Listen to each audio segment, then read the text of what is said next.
deflects the light. Just helps them be nocturnal.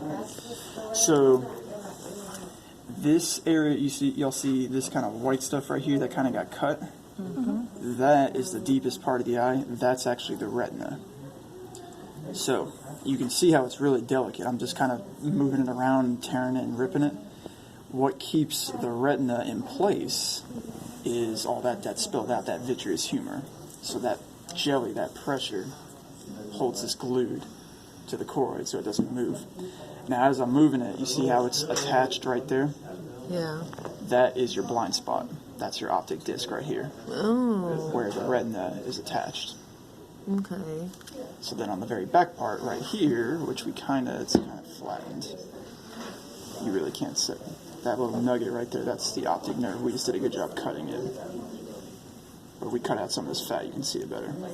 So back of the eye, optic nerve.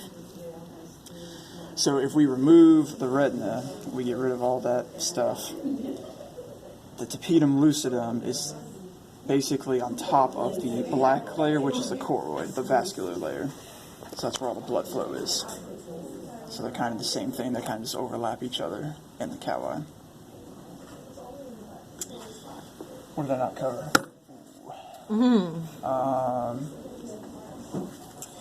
The suspensory ligaments. Is that jelly like it looks, or is it hard? It's actual jelly. It's jelly. As we age, it gets a little more harder, but it is jelly.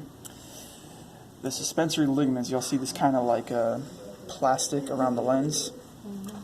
That's the suspensory ligaments, but I don't know how we're going to put a pin in that to test you, so you can kind of cross that off. Oh, that's nice to know. Yeah, we can't really ask you that.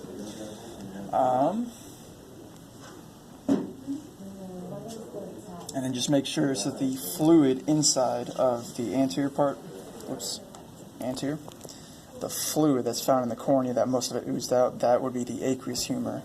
The jelly in the back is the vitreous humor. And that's really it. The eye muscles are all cut away. This is all just fat. So you can cross off eye muscles too.